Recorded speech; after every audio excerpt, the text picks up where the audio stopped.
Good morning, everyone. This is Ida of Created to Create. Welcome back to my channel. If you are not 18 years or older, this video content is not intended for you.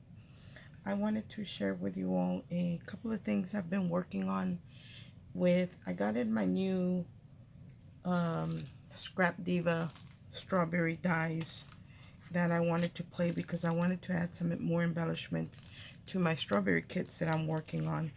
And I know my strawberry kits are taking a long time, but it takes me a long time to decide what I want to do. So anytime I'm creating a kit, it's always going to take me a long time. One of the dies that I picked up from Scrapdiva Designs are the strawberry tags. These are absolutely beautiful. You get quite a bit in this stamp set.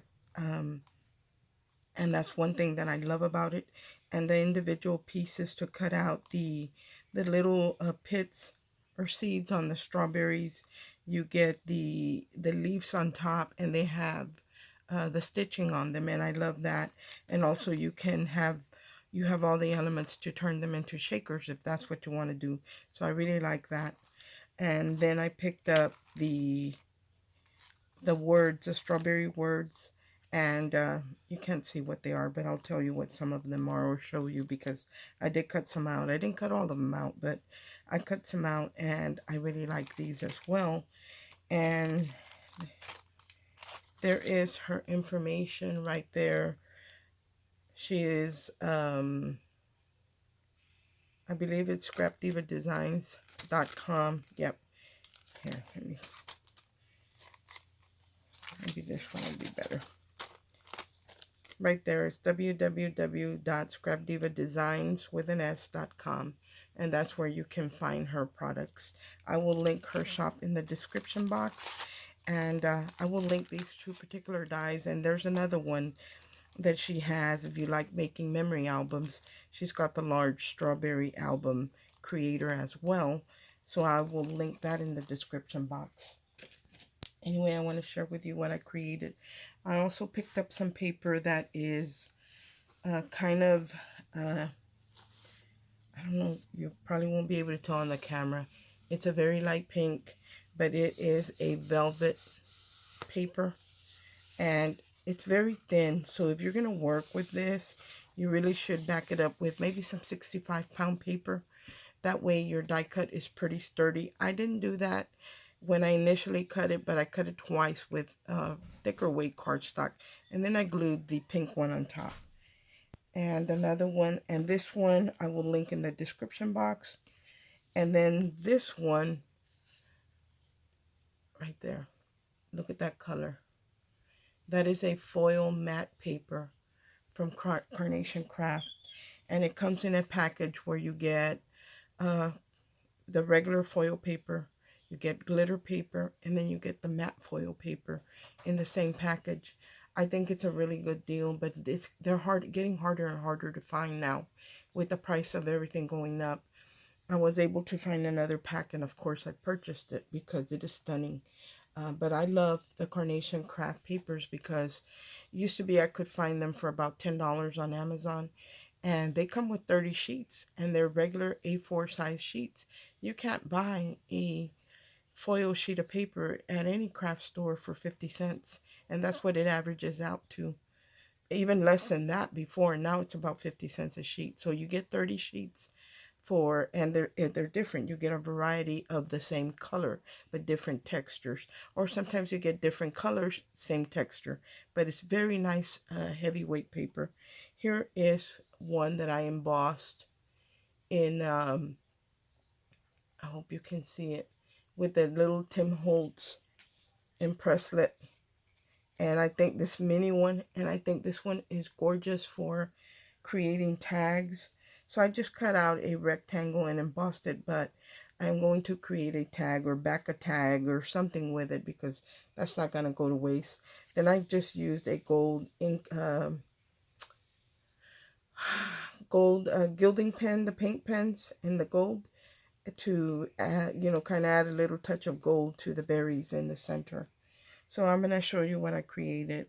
And it's pretty much just putting them together. It's nothing I did different than what anybody else is doing with these, except that I used the velvet paper And then the top part, that is a carnation craft paper. I don't know if you can tell, but it has a light sheen to it. It's not super glossy, but it does have a sheen. And their paper is really, really nice as well. And with them, you get a large pack again with a variety of colors, but they all have the same textures. Anytime they come out with a collection, they will do the coordinating papers so you can create as layers on your cards. And whenever I can, I pick them up because I love their paper. I love the look of them. So anyway, I added the green underneath as a solid, and then of course the pink, I cut it out with the one that cuts the seeds out, and then the stem. And I did back these up with a thicker cardstock in the back, just in plain white, but these would look beautiful embossed. I just didn't have anything that has berries or leaves or something like that to coordinate with the berry theme, so I just left them blank. But I do love to emboss the back of my tags. Also, these can be used as embellishments if you want to hang a little charm on there. It already has the little loop because these are meant to be tags, but they're beautiful. So there are the pink ones, and then the red ones, I did them with that foil paper that I shared with y'all. And it is a deep red. It's so very pretty. And then on the tops, one I did in a lime foil paper, and then the other in a glitter paper. I collect all kinds of paper, guys. So there are the red ones, and they are beautiful. They really are. And then I cut out the words, and here are the words. And I decided to add different colors. So you have the very dark red, like the little scraps when I was cutting out the berries. I used it to cut out some of these words because I don't waste any of my specialty paper. And if I can get a word out of that piece, I'm going to hold on to it and cut a word out.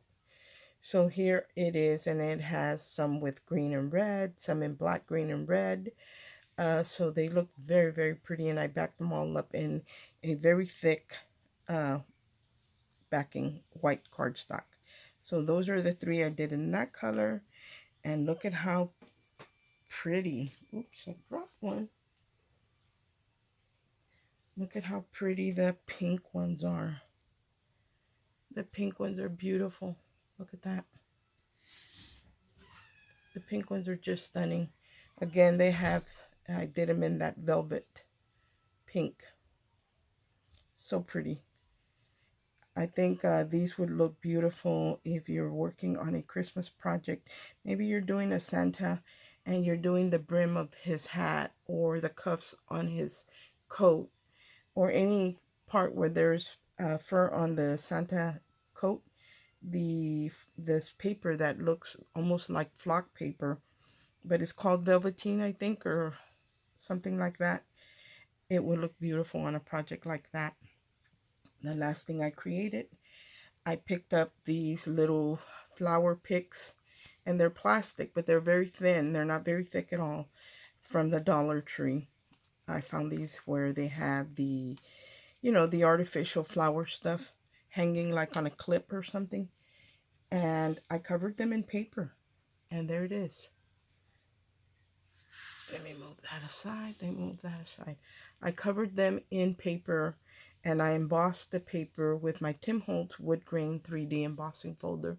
I hope you can see the detailing of the embossing. So I made little, like a strawberry sign.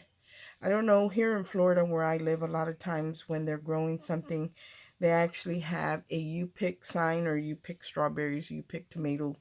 And what it is when the fields have already been picked, they let people that sell at the produce market and stuff like that, or even a fruit stand, and they'll have signs that say you pick. So it'll be a U and a dash pick. So that would have been a great word, or at least for here in Florida, and you can go in and pick your own veggies or fruits.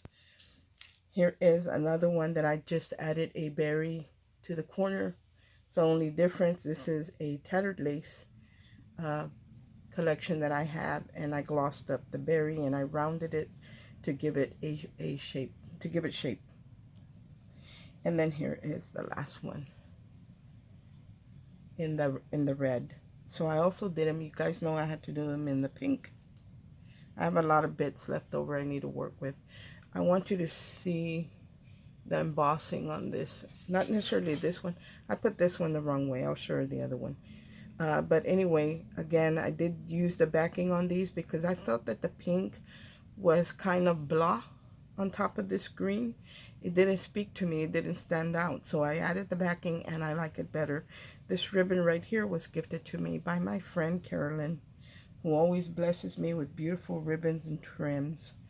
And then here is the other one that I created. I hope you can see the color. And it's not really a mint green. It's a very pale sage to me. And you can see the embossing right there. Or I hope that you can see it. I'm going to twist it a little bit, hoping that it'll catch the embossing. And I'm kind of funny about things. To me, a wood sign, the grain should be going not up and down, but across. So when I did the top part and the bottom part, I did it in two pieces because I felt like the stick, or the pick part, the grain should be going up and down. But on the sign, I felt like it should be going like that. So I cut it in two pieces so I could emboss it in the direction that made sense to me. I don't know if that's right, but it works for me. Anyway, guys, this is what I created that I wanted to share with y'all. Again, I will link Erica's store, Erica's shop, in the description box, and I will link the 3 strawberry things that I have been looking at, but she does have other stuff there, so you can check out her store. Thanks for watching. I hope everyone is having a great day, and God bless. Bye.